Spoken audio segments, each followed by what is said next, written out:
Boa noite, pessoal. Estamos aqui em mais um Dot Talks, que é o nosso videocast falando sobre doença ocular da tireoide.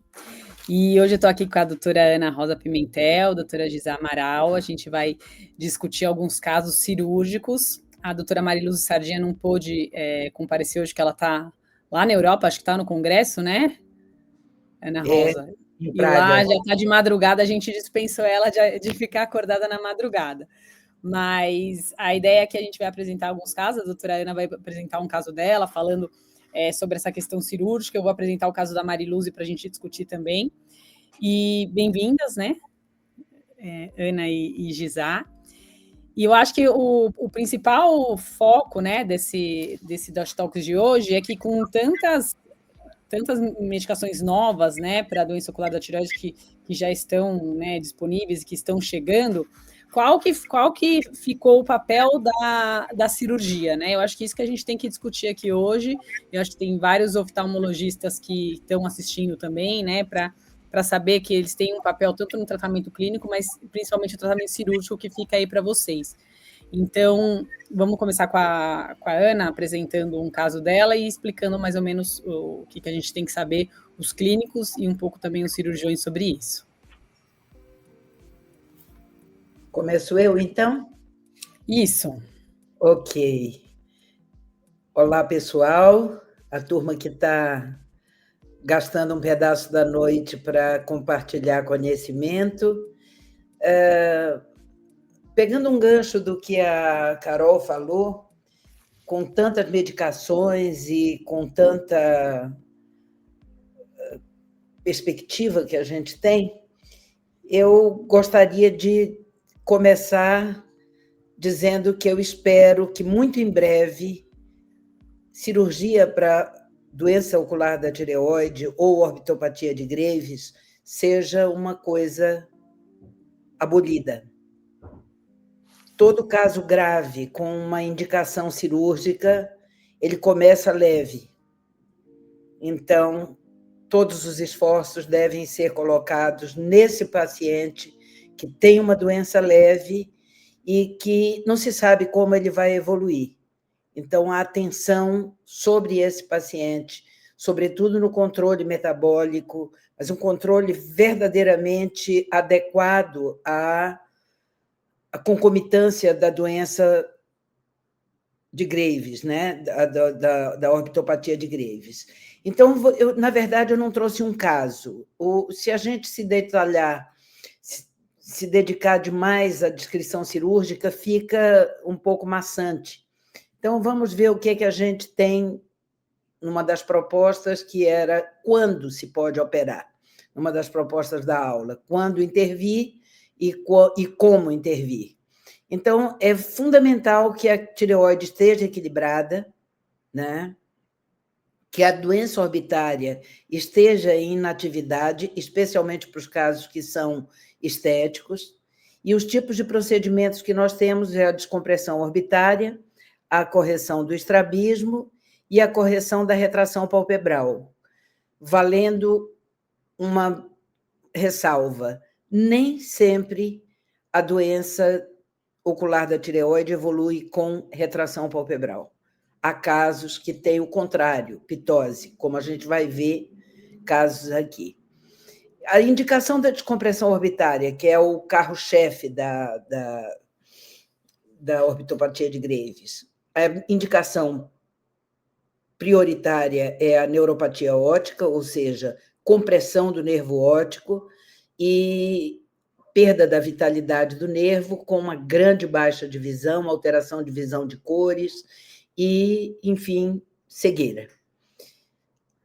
Casos em que tenha uma congestão orbitária muito grande, ou seja, o sangue não consegue refluir pelas vias normais e dá até um aspecto de atividade inflamatória, sem, na verdade, ser uma atividade inflamatória, ser apenas a dificuldade de retorno venoso dessa órbita. Então, o olho fica muito vermelho, os tecidos todos muito congestos. Úlcera de córnea por exposição, claro, com a exoftalmia, uma proptose de grande monta, impede que as pálpebras cumpram seu papel de fazer o fechamento sobre o olho e, com isso, existe a exposição corneana com risco de úlcera. Hipertensão ocular, uma dificuldade também de drenagem do humor aquoso, por essa órbita endurecida. E a última, mas não menos importante, é a cosmética, e talvez a mais realizada. Então, o que prevê a descompressão orbitária? Seria o aumento das paredes. Então, aqui é mostrando uma órbita já descomprimida, essa linha simulando a parede natural se vê bem a seta? Se vê bem, né? Então, aqui a parede não descomprimida e aqui a parede descomprimida com herniação desse conteúdo orbitário. Pode-se também descomprimir a parede lateral e, com isso, alcançar um maior nível de descompressão. A gente consegue, em média, 6 a 8 milímetros de recuo do olho para dentro da órbita, ou seja, não é tão grande quanto a gente tem, em muitos casos, de grandes proptoses, que, mesmo com a descompressão, a gente não consegue voltar o olho para a posição normal. Então, essa é uma representação esquemática dos ossos da órbita, né? Aqui é a comunicação que vai para o nariz e aqui é a comunicação para o seio maxilar.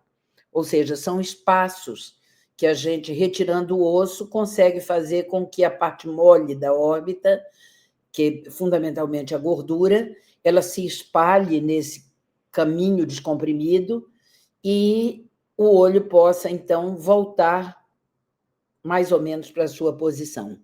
Aqui, então, o acesso para a parede medial, a abertura do osso, e aqui, na porção inferior, equivalente a esse desenho esquemático aqui, onde a gente retira o osso, abre o periósteo e libera, então, esse conteúdo, essas partes moles orbitárias para dentro desses espaços.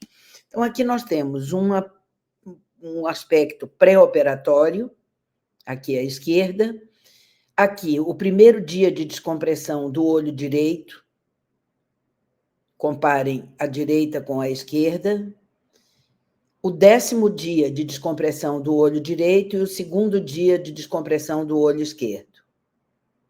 Então, vejam como sai de uma situação de um olho criticamente vermelho para um olho calmo e branco, né? Aqui, uma paciente com uma jornada de quase 20 anos. Passou a mocidade, passou a idade quase, chegando numa idade quase madura, para poder sair dessa situação para essa que nós vemos aqui à direita. Então, aqui após a descompressão, e ela já sendo preparada para fazer a cirurgia da retração palpebral.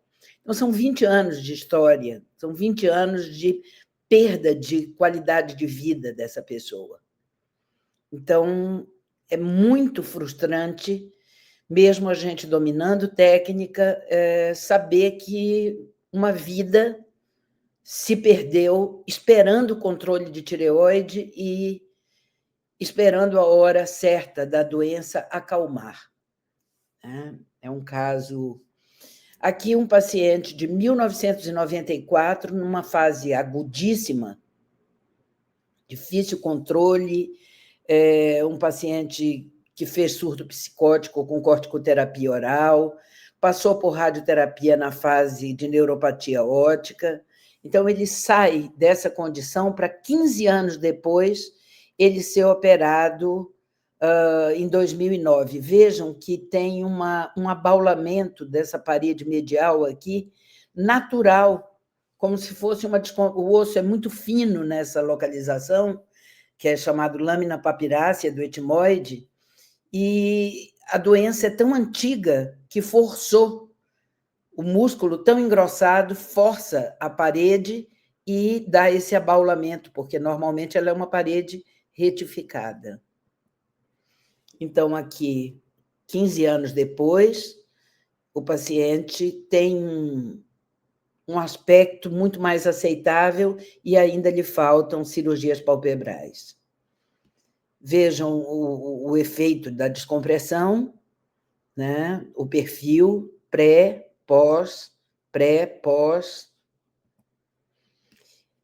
Uma paciente também com nesse caso, ela tinha neuropatia óptica, o ápice totalmente congesto, os músculos extraoculares muito alargados, comprimindo. Vejam que o reto lateral é o último a se afetar, reto lateral e oblíquo superior, mas os outros, reto superior, reto medial e reto inferior, muito alargados e dando um efeito que a gente chama de crowding apical, ou seja, de apinhamento sobre o nervo óptico, né? Aqui, o aspecto dela de pré-operatório, aqui já descomprimida, mas ainda com estrabismo, e aqui à direita, após a cirurgia corretiva do estrabismo.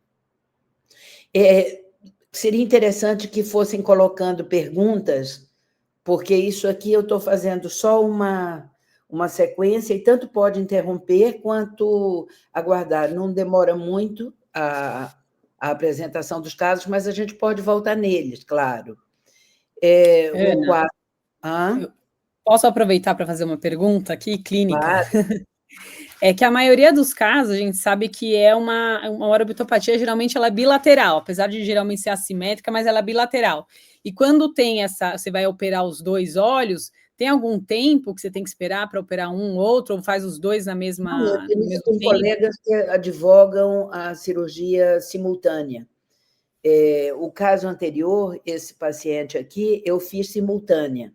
Mas, veja, um paciente que foi operado em 2009, já há muitos anos eu opero em tempos separados e dou 15 dias mínimo de intervalo entre um lado e outro. Eu prefiro usando o mesmo preceito de uma cirurgia de catarata. A gente não opera catarata os dois olhos de uma vez. Então, se houver algum acidente, algum problema, eu me sinto mais confortável fazendo eu advogo a cirurgia em 2 tempos. E, nesse caso, a gente escolhe o primeiro lado, digamos, o lado pior, né? O lado que está pior, onde, se for neuropatia bilateral aguda, assim, caso muito, extremamente grave, eu faria ainda a simultânea, né? Mas em caso de risco de cegueira mesmo, com visão de vultos, e aí a gente não tem tempo, né? Então tem que correr o risco, mas eu prefiro dar 15 dias de intervalo. Deixa eu aproveitar, então, aqui que já a interrupção é o seguinte, no teu, né, para você, assim, na tua experiência, quando que você indica fazer a retirada? Por exemplo, tem, assim, o grau você usa milímetros, o grau de proptose para tirar uma parede, quando que se tira duas, quando que se tira a terceira, que eu acho que isso é importante para quem não está habituado, né? Sim. A descompressão de 3 paredes é se a gente tiver uma proptose de mais ou menos 15 milímetros, aí eu acho que vale a pena, porque a gente vai conseguir baixar de 8, estourando a gente consegue 10 milímetros, mas em média 8. Então, com uma proptose de um valor muito alto, ou seja, na imagem, os olhos estão fora, o polo posterior do olho está fora da órbita, totalmente fora da órbita óssea. Então, vale a pena fazer uma descompressão mais ampla, com parede lateral, assoalho e parede medial. E tem alguma ordem? Quando que você tira uma ou duas? Não, geralmente são 2, né? A medial e a inferior, que é o assoalho da órbita. E a terceira parede, a parede lateral. que a gente tem que escavar o osso até a fissura orbital superior, né, para poder realmente criar esse espaço. Alguns colegas advogam basicamente a parede lateral. Parede lateral sozinha não leva a uma descompressão maior. Então, a minha experiência, ela realmente, eu pego casos mais severos, né? Então, posso fazer uma parede medial pura numa proptose de 6 milímetros. Isso aí eu poderia fazer, mas é raro ter. São casos geralmente bilaterais e de grande monta da proptose.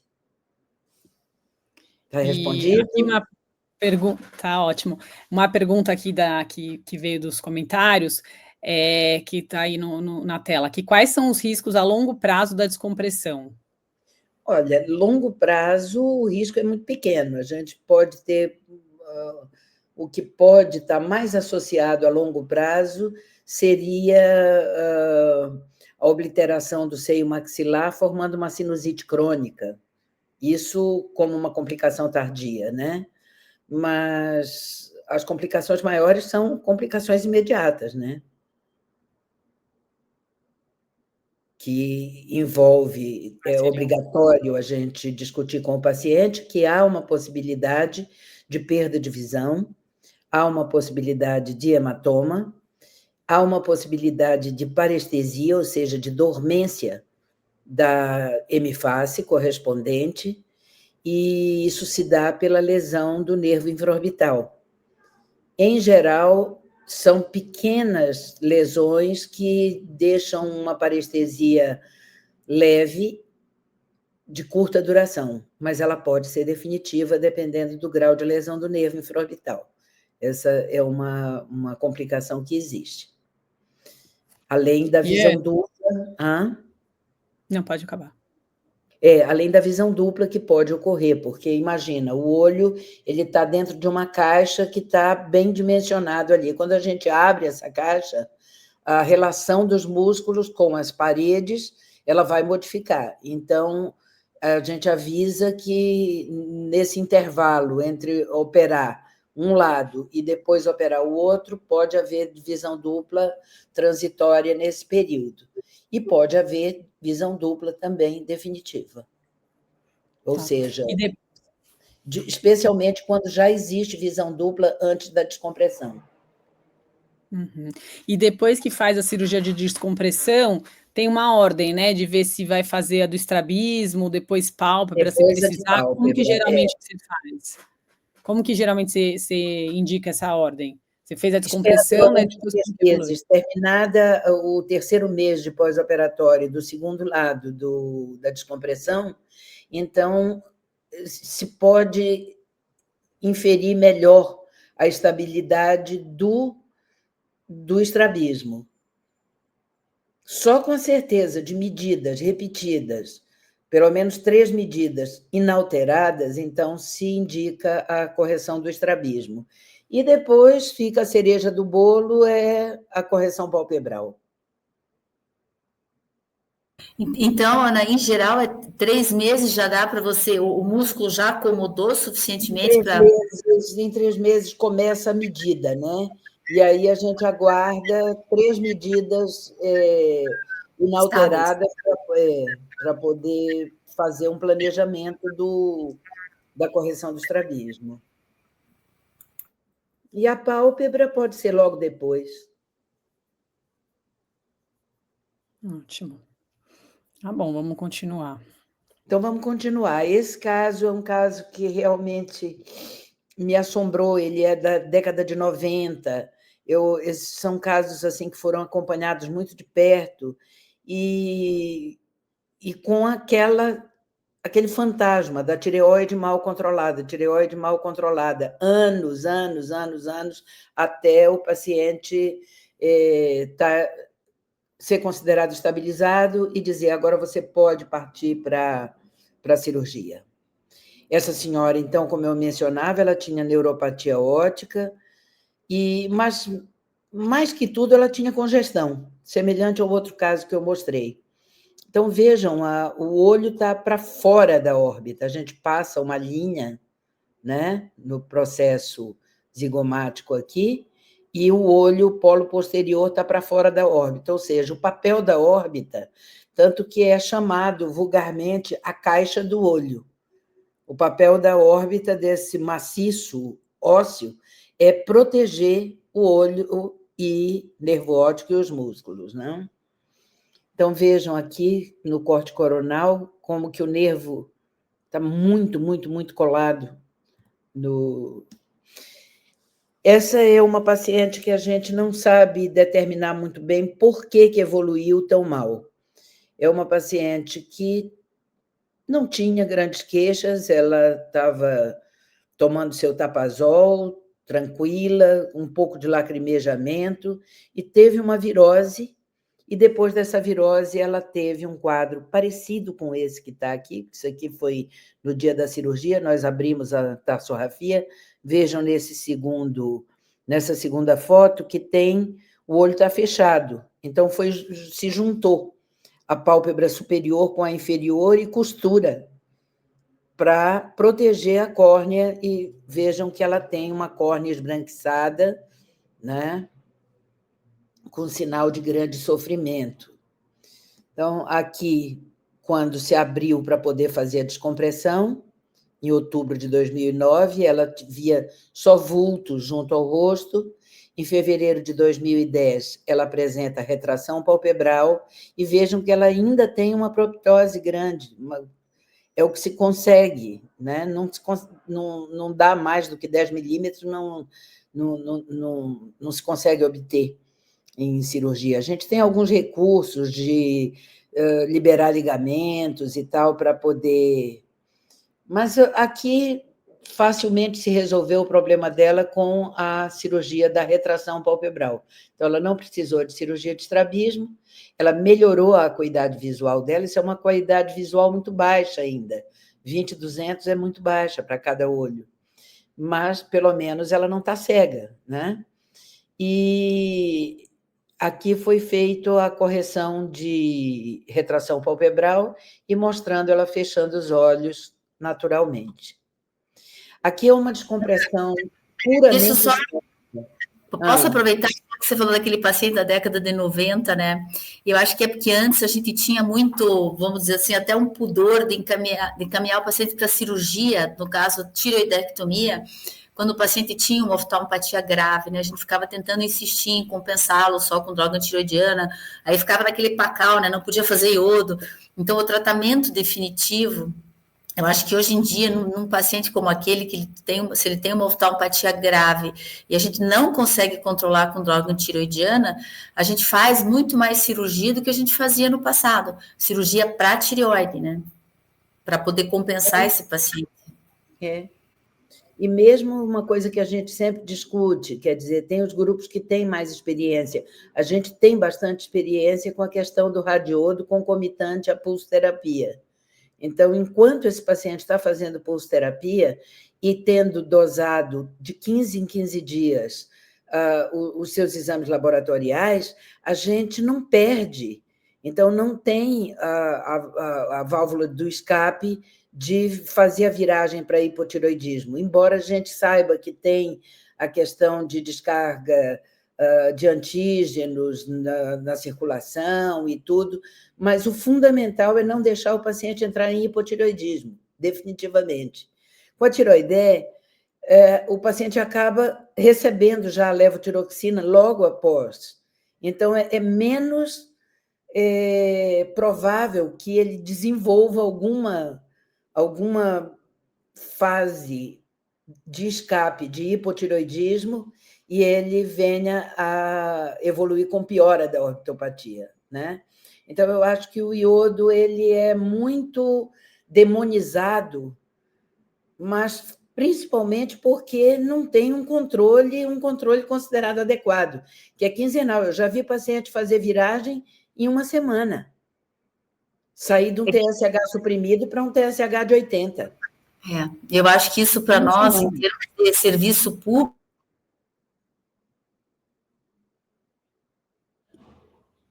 Acho que ela travou. Falha. Então, né, para você não ter esse erro, acho que no serviço público é mais complicado a gente fazer essa coisa de fazer a pulso. Tem uma coisa muito interessante nesse controle do paciente pós-iodo, é que a gente delega o autoexame para o paciente. Então, se ele começar a lacrimejar, ele tem que fazer a dosagem hormonal, mesmo que ele tenha feito na semana anterior. Lacrimejou, ele não está bem. O olho avermelhou, embaçou, fez uma ligeira confusão visual, pode dosar. Então, e fazer protocolo, né? Eu acho que esse protocolo que a Gisela estava falando do serviço público, lá na Escola Paulista a gente também tem esse protocolo do iodo, que a maioria faz iodo porque tem dificuldade para fazer a cirurgia, e fazendo um protocolo que ele vai voltar, que ele já tem as datas programadas, tudo, você consegue coordenar isso e não deixar que ele evolua para o hipotireoidismo, né? Dá para mapear bem esses vai indo casos. Pelo T4, né? Vai caindo o T4, você já entra com a levotiroxina e evita. E aí, no caso de vocês que faz em vigência de pulso, né? Tem essa questão da pulso segurando aí o aumento desse TRAB, né? Então, a gente segura aí e TRAB, muitas vezes eu me importo muito mais com o valor do TSH do que com o valor do TRAB, porque o TRAB demora muito para normalizar, e a gente ainda tem aquelas vias de sinalização ali que são muito, muito confusas ainda, e a gente não tem anticorpos muito precisos para serem medidos, né? A gente sabe que o TRAB é estimulador e inibidor, ativador e inibidor. Mas aqui, dando sequência, né, para não tomar muito tempo, um caso de um rapazinho.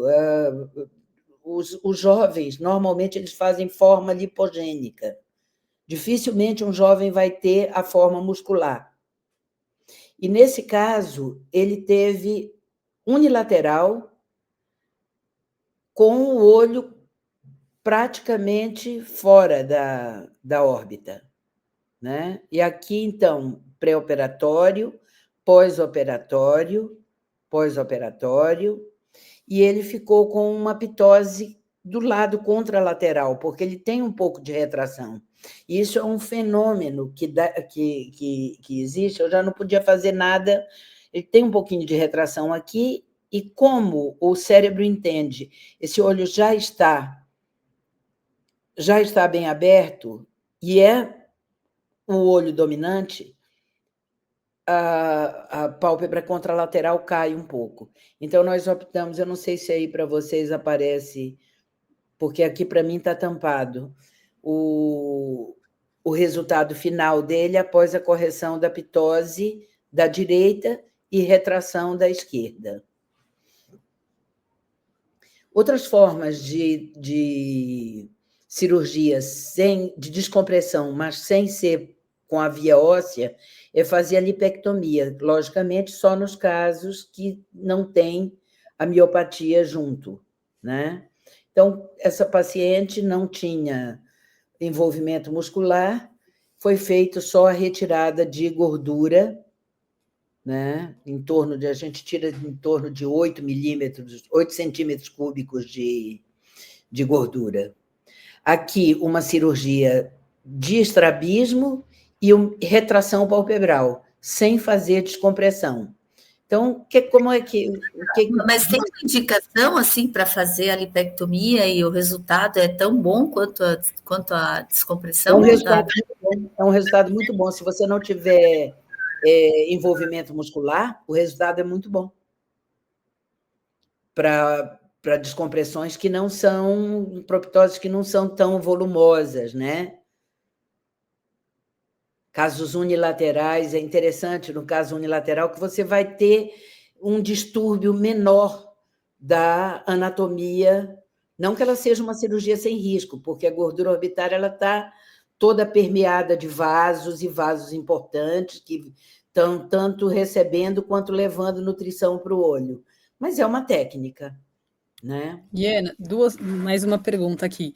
A primeira aqui de uma pessoa que está aqui perguntando, o Daniel, falando se existe um tempo ideal para operar os olhos depois do tratamento com iodo, Ou cada caso é um caso, então se precisar operar depois que fez iodo, como que é essa questão do tempo? Não, quando ficar, faz o iodo, estabiliza, passa uns meses ali, estabilizando a dose da levotiroxina, a dose ideal, o paciente sendo acompanhado, e se não for um caso de maior morbidade, ou seja, com uma gravidade muito grande desses músculos comprimindo o nervo e tudo, pode esperar, a cirurgia pode esperar. Quanto mais estável o paciente estiver, mais previsível é o resultado. Né? É um tempo de espera, mas não é um tempo de espera de 15 anos. É um tempo de meses, né? Aqui é um caso muito interessante de uma paciente que tem uma proptose grande. Vocês podem observar que, mesmo ela tendo uma estética razoavelmente aceitável, a gente percebe, mesmo do ponto de vista bidimensional, que esse olho é muito mais saltado. Mas foi feita a correção, vejam como é maior a exposição de placa tarsal aqui, que é essa distância, os maquiadores chamam isso aqui de pálpebra móvel, né? Vejam como é mais grande essa distância do que a do outro lado. Mas é um resultado bastante aceitável quando comparado com a situação real dela, não é? Então, foi corrigido o estrabismo e a pálpebra praticamente no mesmo tempo, foi com semanas de diferença. Essa é outra paciente também que fez um surto psicótico gravíssimo, no tempo que a gente usava corticoide oral, com 80 miligramas, foi muito pesado. E, diga-se de passagem, ela fez um surto com colírio de corticoide no pós-operatório. Então, tem pacientes com alta sensibilidade, né? Aqui é uma cirurgia também com uma... Vejam como essa correção da retração, ela costuma dar essa assimetria. Corrige a fenda, a abertura dos olhos fica normal. Se vocês olharem a distância da margem ao reflexo, ela está simétrica. O contorno da pálpebra está simétrico, mas essa área de exposição tarsal ela é maior do que desse lado, porque o olho, a gente compara como se fosse um sutiã com mamas de tamanho diferente. Então, aqui é um trabalho sobre o sutiã, para poder acomodar melhor uma mama de tamanho diferente do outro lado, né? E, no entanto, essa paciente é uma paciente das maiores complicações que eu já tive em todo o Graves. Para conseguir corrigir essa retração, acabou lesando a glândula lacrimal dela. E essa glândula lacrimal também se afeta muito no Graves. E também é doença autoimune. E nós conseguimos a proeza de afetar essa glândula a ponto de dar um olho seco gravíssimo com produção zero da parte aquosa lacrimal.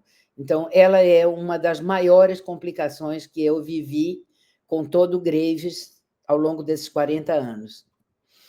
E aqui é um caso rapidíssimo.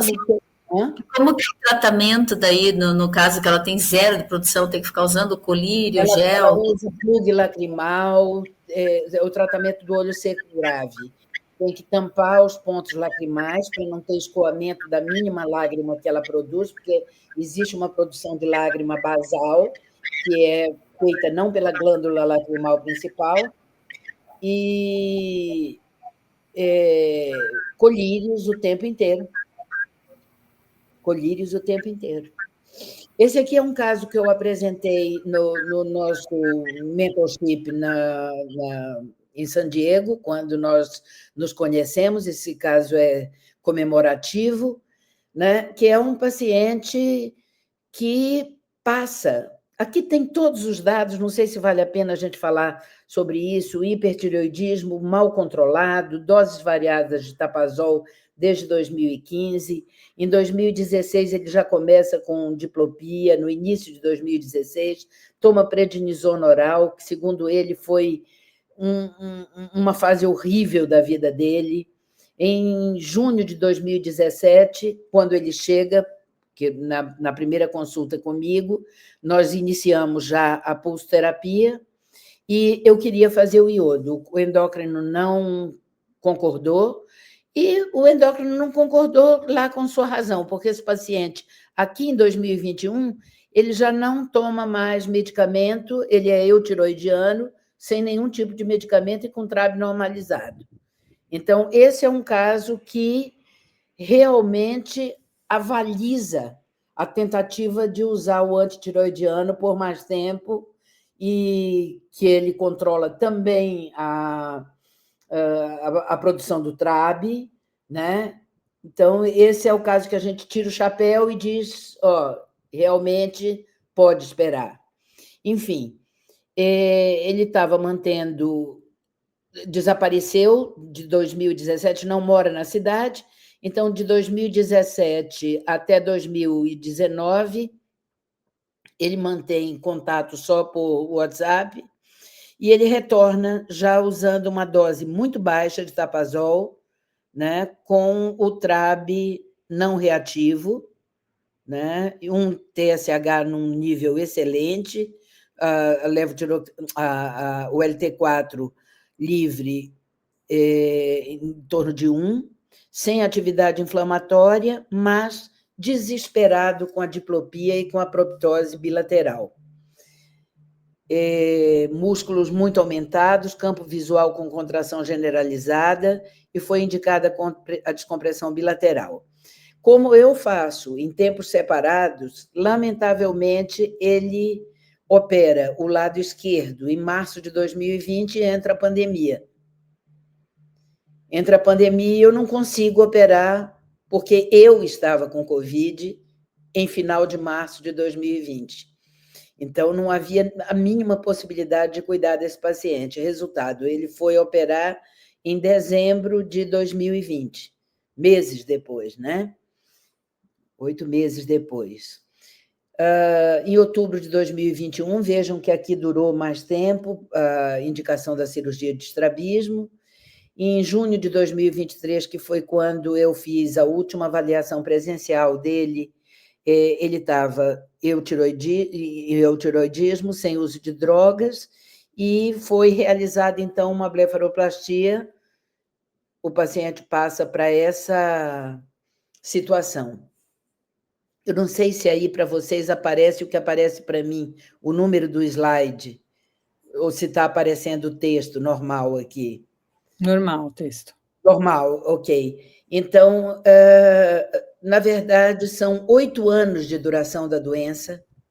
Esse paciente era um engenheiro, a gente acabou desenvolvendo uma proximidade maior, porque o filho dele é médico e entrava muito em contato com a gente. Passou períodos de risco elevado para perda de visão, grave comprometimento da qualidade de vida, ele não pôde mais, ele era engenheiro de Minas, não pôde mais trabalhar com isso, quer dizer, a atividade dele, ele sai da engenharia de Minas para passar para ser o síndico do prédio dele, para ter alguma atividade, né? Porque estava aposentado. E é uma situação em que é dispensável isso, né? Foram 4 cirurgias. Esse paciente, quando ele começou a ter lacrimejamento em 2015, era um paciente que devia ter sido, com essa tireoide mal controlada. Não adianta insistir, eu diria, não adianta insistir mais do que 4 meses nisso. Né? Você dá o metimazol e o TSH vai embora lá para cima. Aí tem a turma como é que é aquela terapia do place replace? Block replacement. Block and replace. Block and replace. Isso aí é só adiar o que tem que fazer. Faz a tireoideia ou faz o iodo. Pronto. Encerra o assunto com esse paciente. Não deixa ele passar 8 anos. Então, na minha opinião, é uma doença de curso clínico que pode ser modificado em fase precoce, deve ser modificado em fase precoce, Se é com essas novas drogas, eu acredito mais numa atitude clínica mais assertiva no começo da doença. Eu acredito que essa doença crônica, desfigurante, com elevada morbidade para a visão, tende a se tornar uma exceção. Claro que casos vão ocorrer, mesmo a gente tomando conta desde o caso muito leve, sendo resguardado. E o que parece é que tudo depende da valorização desses sintomas iniciais. Comparação com fotografia, olhar a fotografia do paciente, viu ele pela primeira vez, ele está com um distiroidismo, porque a gente teve aí o Rashi Graves e houve essa discussão. Então, tem distiroidismo? Vamos ficar atento para esses sintomas iniciais. Cadê uma fotografia dele? Cadê a carteira de motorista? Vamos ver se, quando ele tirou essa foto, ele já tinha esse aspecto de olhar meio estranho, um olhar meio embaçado. Então, é mudar o olhar que a gente tem sobre esse paciente do distiroidismo. E a gente ainda tem uma coisa mais grave, que é ter todo esse contexto sintomático da órbita e o paciente está pleno em eutiroidismo e sem nenhuma alteração imunológica. Esse aí é da gente arrancar os cabelos, né? E eu acho que a gente precisa ter, eu faço isso empiricamente, eu valorizo o valor do TSH. TSH em torno de 1 é o que parece que é bacana. E, assim como a gente tinha, eu venho de uma geração em que a gente tinha glaucoma. Glaucoma é uma doença da pressão do olho. E hoje a gente sabe que glaucoma é uma doença do nervo óptico, que, dependendo de cada indivíduo, uma dada pressão pode ser determinante do desencadeamento do glaucoma ou não.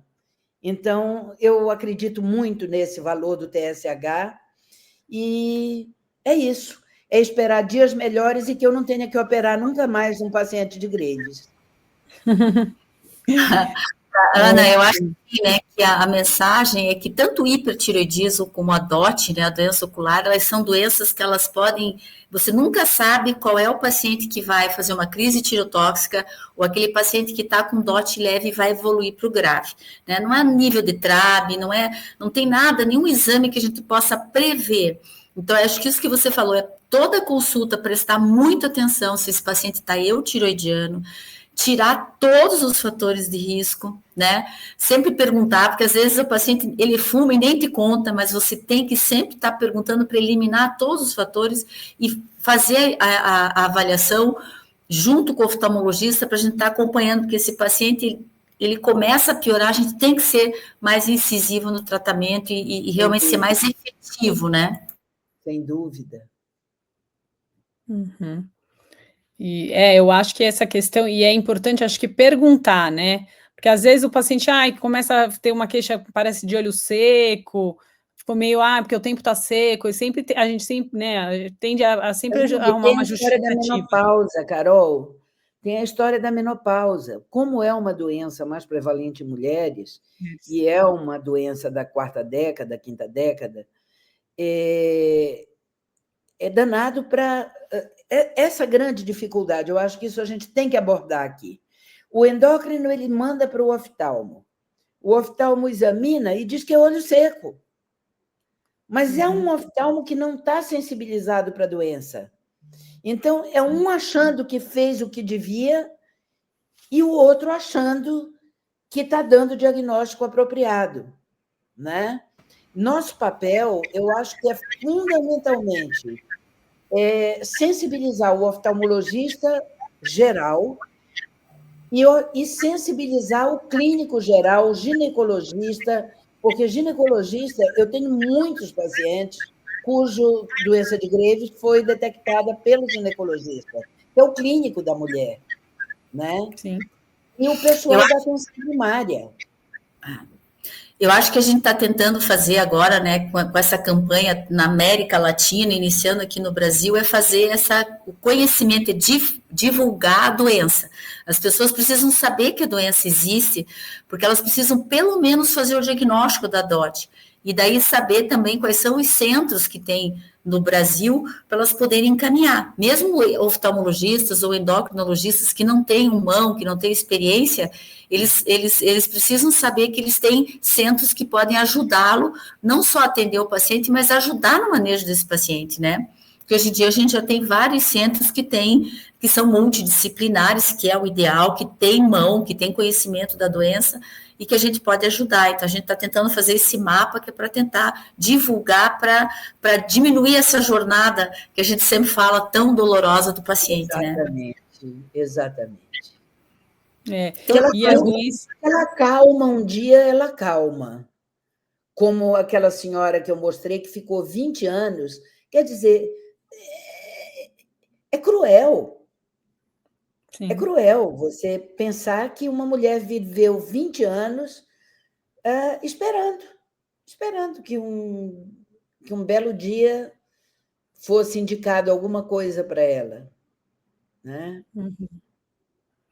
Tem uma pergunta aqui que a Andriele está fazendo, falando que é uma doença que ela é paciente com DOT, e se a gente tem algum paciente em uso de TP, porque ela entrou com ação judicial. Então, eu estou com uma paciente que está usando, a gente entrou com ação também, né, com a União, e pelo meu consultório, mas demorou muito também, demorou 1 ano para chegar, e foi através, assim, mandamos um relatório explicando, era uma paciente que já tinha feito diversos tratamentos antes, então, não sei se o fato dela já ter feito outros tratamentos facilitou aí conseguir. Como primeira opção, eu acho que vai ser difícil conseguir, né? Apesar de ter indicação, mas... Eu acho que, como sempre tem que judicializar, seja pelo serviço público ou por convênio, eles demoram, ou mais ou menos, mas é demorado. E isso que a Carol falou é muito importante. Enquanto você vai entrando com o processo para tentar, você tem que esgotar todos os tratamentos, né? Iodo, pulsoterapia, pulso com rádio, porque isso tudo o juiz vai julgar. E quando ele vê que você esgotou, é claro que não deveria ser assim, mas por enquanto é assim. Então, enquanto o teu médico vai fazendo e vocês vão judicializando, tem que esgotar os tratamentos, né? O tocilizumab, né? Alguns estudos clínicos que, assim, para esperar, né? Já que vai esperar, tentar também outras formas aí, né?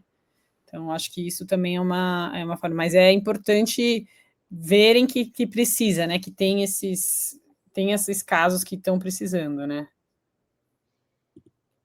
Eu estou com uma paciente que está com o recurso, ela entrou com o 3º recurso na Unimed, e está sendo, a Unimed recorre, ela recorre, e é um caso de indicação, especialmente porque agora, em bula, vem a indicação para fase crônica. E ela já passou por tudo, ela passou por descompressão bilateral, ela já passou por radiodo, ela está bem do ponto de vista metabólico, mas continua com uma visão dupla e, assim, já operada de estrabismo e não se consegue colocar a paciente bem. Então, a expectativa é de que essa medicação consiga atuar no músculo como promete, né? É uma tentativa. Agora, para as pessoas que têm experiência, né, com todos esses medicamentos que entram na via de sinalização, tem outros medicamentos com a interleucina 6, que eu tenho um amigo na Espanha que tem resultados espetaculares, teve com tocilizumab e com sarilumab, só que ele não entra, ele não opera mais praticamente. Ele chega com o paciente na fase de um CAS 4, no momento que está com esse CAS 4, ele entra com o sarilumab, que é subcutâneo, é aplicado pelo próprio paciente, né? E aborta a doença completamente.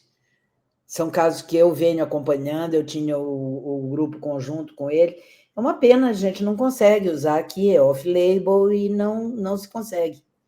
Realmente a gente não O consegue. tocilizumab, eu tive experiência com 2 pacientes que não foi muito boa, assim, de resposta, e baixou muito a imunidade, a paciente teve herpes, teve várias infecções, Com mas tosse? tem rituximab com tosse. Se for fase crônica, ele não adianta. Não, na aguda. Na aguda, Aguda? Não tive nem com tosse, nem com rituximab. Para mim, o rituximab também não fez diferença. Não tenho muita, né? Não tenho uma grande experiência, mas... nenhuma. Agora, com tocilizumab, eu tenho experiência, assim, não sou eu que aplico, mas como a gente acompanha os casos, eu atualmente não estou indo tanto, mas ia 2 vezes por ano e acompanhava os pacientes, a sequência antes da publicação e tudo, e realmente é animador. Animador quando a gente olha a morbidade da doença e essa jornada toda, né? É que aqui, como é off-label, os dois, só se o paciente tiver uma outra doença reumatológica, alguma coisa que indique, ele pega carona na doença, né? Mas eu acho que tem para artrite reumatoide, então se tiver um raio-x de mãos, que, né? Se jeitinho. Tiver uma coisinha que dê para a gente colocar como... Sim. E na época do tocilizumab, estava indicação para Covid, né? Teve uma época, então... Fala, Ana, desculpa. Porque o único que nós temos aí que aprovado é realmente Tepeza, né? Sim. O resto é tudo bem off-label, né? Eu tenho uma paciente que conseguiu completar o tratamento todo, ela não, na verdade, não chegou a fazer as 8 infusões, ela fez só 7, porque teve uma alteração lá com o peso dela e num dos cálculos, aí não veio a dose suficiente, mas ela ficou bem com a 7ª dose, uma paciente que evoluiu muito bem. Eu acho que uma que evoluiu, essa que está tomando, desculpa, que está tomando também evoluiu super bem, mas, ao contrário, ela perdeu peso, então sobrou uma dose, a gente vai fazer mais uma. Porque pode ter... Ela teve ganho de peso, aí calcularam e não deu a dose para a última. A minha, como ela tinha feito muito uso de corticoide, eu acho que ela tinha ganho muito peso, e agora que ela desmamou, acabou desinchando, né? Eu acho que vão vir agora os próximos trials, né, com dose menor do que as 8 infusões também. E além do que, eu acho que a gente vai aprendendo, né, e com os dados de literatura que vão cada vez ficando mais robustos, eu acho que a judicialização, ou até futuramente, a ideia é que não se precise fazer a judicialização desde que tenha uma indicação adequada, né, então eu acho que é só uma questão de tempo para a gente conseguir vencer essas barreiras e encurtar esse tempo para conseguir o medicamento, né? Sim. E aquela coisa da competição também, né? Então, a partir do momento que começa a entrar outros players aí, né, que vão ter a mesma ação, o preço vai caindo, né? Eu até falei com o pessoal da Amgen, que tem o problema lá da taxação, né, dos Estados Unidos e tal, então tinha uma previsão de cair, o custo ainda não caiu, mas com o tempo a tendência, né, se tudo der certo, é terem outras medicações e vai caindo o preço e a gente consegue ter mais acesso, né? Mas às vezes tem que ver também com o médico como que foi feito o relatório, né? Ver essa questão, que estado que foi feito, não sei, né, como que foi. Porque depende também um pouco disso, né? É muito do juiz que pega ali para avaliar, né? E esse de não encontrar processo que houve fornecimento, daí já não sei, porque o meu foi via judicial, acho que de todo mundo é via judicial, né? Não conheço alguém que comprou, né? Mas eu acho que, sim, foi ótimo, vários casos diferentes, né?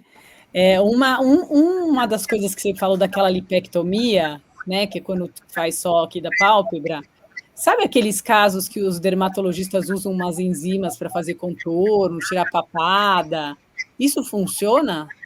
Bem leiga, tá? Não, eu acho que não. Eu acho que porque não. Eles usam um ácido, né, que eles colocam. mas porque também deve pegar alguma artéria que também é perigoso. Na verdade, se tira a gordura de dentro da órbita mesmo, né? Para a gente conseguir tirar 8 reto... Reto-orbitária mesmo. E tem outros tratamentos também, tem que a gente não comentou, porque não é cirúrgico, mas é a infiltração intralesional de triacinolona, que é muito usado no Japão, por exemplo. Eles entram com cânulas, tipo cânula estética mesmo, dessas de preenchimento de ácido hialurônico, e injeta bem próximo ao nervo, lá no ápice. E alegam resultados muito bons na diminuição da espessura do músculo. E faz isso guiado?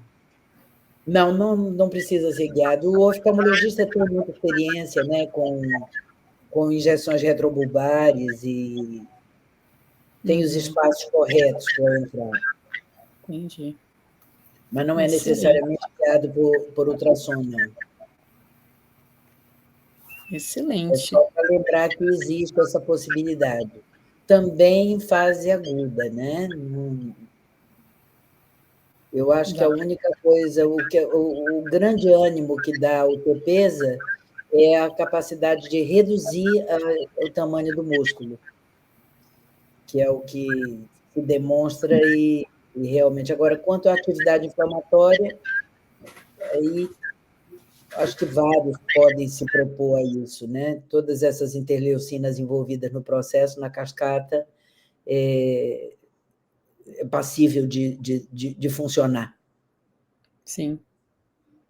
Acho que tá num momento aí de expansão, né? Que está criando consciência da doença, e daí estão investindo aí em drogas, né? Cada vez chegando mais coisa, o Tepeza que está se mostrando cada vez mais ser uma medicação boa, segura, né?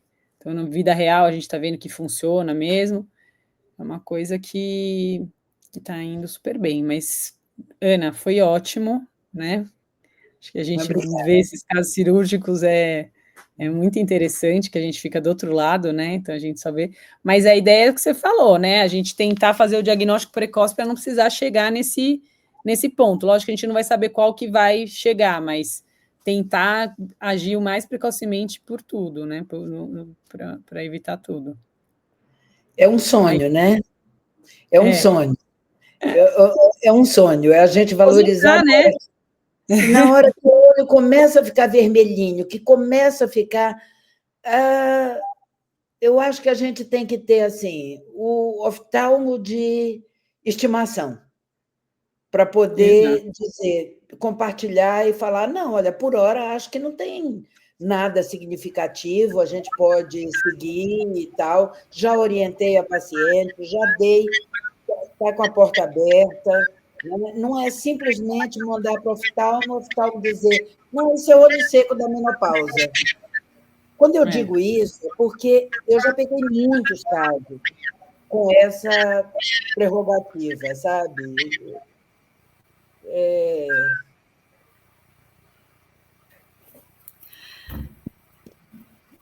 Não, para a gente ter o oftalmo com experiência é uma maravilha, né? Então, agora que a gente está fazendo nós estamos nos encontrando, isso aí é um bálsamo, né? Porque a gente, um sem o outro, a coisa não funciona.